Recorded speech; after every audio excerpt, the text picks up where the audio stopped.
Hey, good morning. Ito yung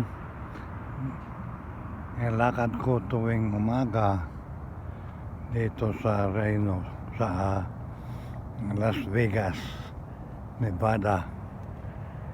Ito ang exercise ko tuwing umaga.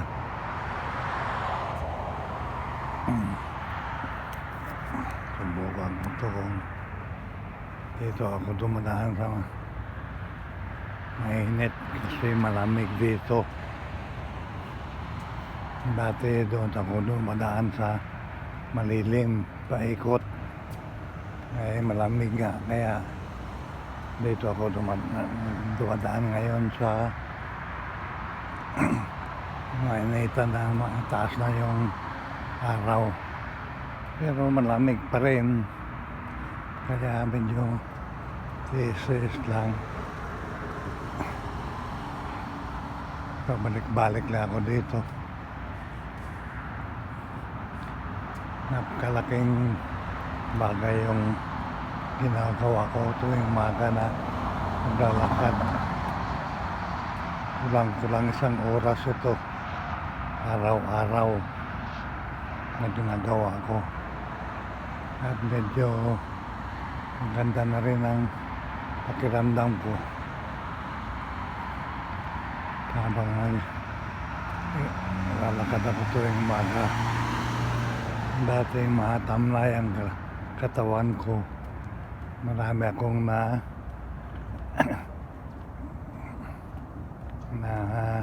ramdaman sa katawan ko.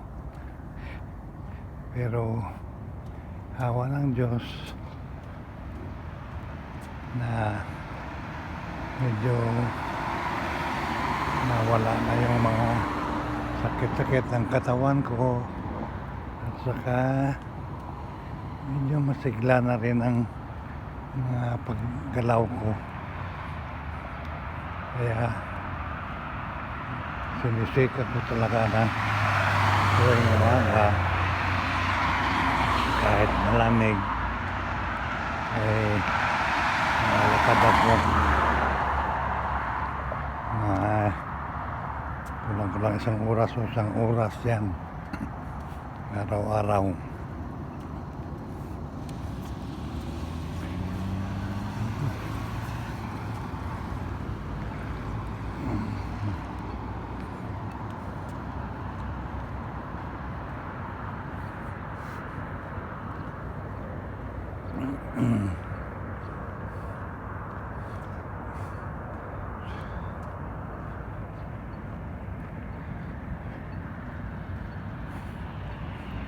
Dati bago ako dito, wala pa akong alam na napuntahan dito na dito lang ako paikot-ikot. Saka akala ko hindi ko na matakaran dito dati noon nung bago pa ako, kasi wala akong kilala. Wala akong mapuntahan, wala akong alam. Hanggang sa nagtagal ako na may mga naramdaman ako baka hindi na ako patagal dito kasi iba na yung naramdaman ko. Buti nagawan din ng paraan na nawala na rin unti-unti yung mga naramdaman ko noon, at unti-unti nang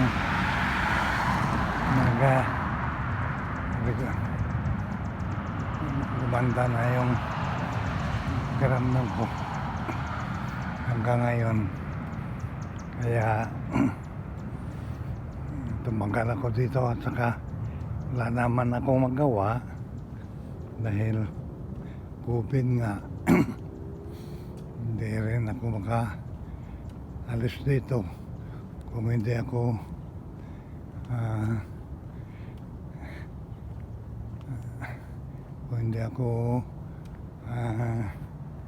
puntahan nila rito o kunin nila ako dito. Kaya sila rin hindi rin makapunta dito dahil sa COVID. Yung mga anak ko. Kaya sabi ko okay na rin ako dito. Medyo maganda na rin ang mga pakiramdam ko. Kaya okay lang. Antayin na lang natin yung matapos ng COVID. Saka yung ano na ang plano ninyo, di yun na lang. Habang nandito ako exercise lang dito. Yun itong ginagawa ko tuwing umaga. Pero napakalaking bagay yung mga nagawa ko tuwing umaga. Talagang totoo na ngayon nabasahan ko na lakad kahit maglakad ka araw-araw kahit na 30 minutes to 1 hour yung mga organ mo sa katawan lahat nagpa-function mula utak pababa. Kaya naniwala ako dahil totoo naman siguro. Kasi wala nga lahat yung anuhan ko yung mga naramdaman ko. Akala ko nun wala akong ganang kumain. Ngayon nung gumanda na yung pakiramdam ko, yun okay na yung pagkain ko kahit konti, at least nakakain. Dati kaya ang dami kong nabiling oatmeal na hanggang ngayon nandyan pa kasi kala ko nun oatmeal na lang yung kaya kong kainin noon dahil wala nga akong gana. Pinipilit ko lang nga ang pagkain ng oatmeal. Sa ngayon pinawaan ako at saka medyo paunti-unti na bandayan na yung pagkain ko. Kaya yun kanin na yung kinakain ko, pero ang ginagawa ko naman sa kanin ko, kung malamig na o kahit na mainit, gusto ko may sabaw kasi nahihirapan din ako magkain dahil wala nga akong ngipin din. Hindi ko rin mapayos ang ngipin ko dito kasi nga wala akong alam, wala akong kasama dito. Ito ginagawa ko sinasabawan ko lang ng kape. Yan, tuwing kakain ako, kung wala akong sabaw,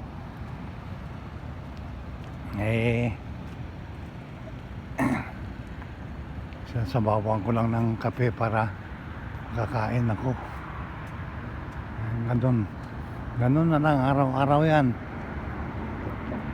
Mag-almusal, pananghalian, hapunan, kaya puro kape ang sasabaw ko kung wala akong lutong may sabaw. Nahihirapan naman ako magkain kung walang sabaw. Kaya yun, hanggang ngayon yan. Mahigit na ako 1 taon dito mula nang dumating ako dito sa Las Vegas. Kaya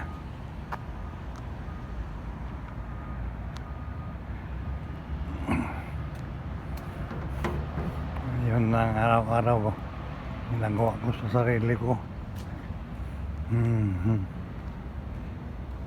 Ay ako,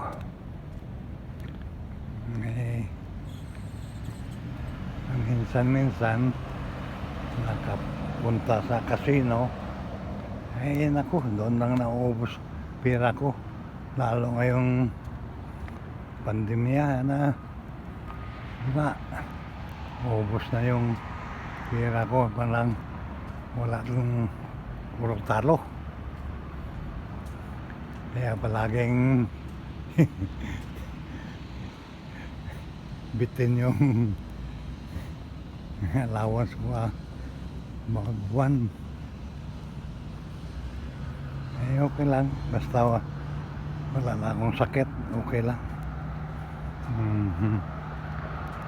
Kaya ito, pabalik na ako naman kung pauwi na. Eh subukan ko ito kung hanggang saan ako dito. Okay, next time na lang. Okay, thank you.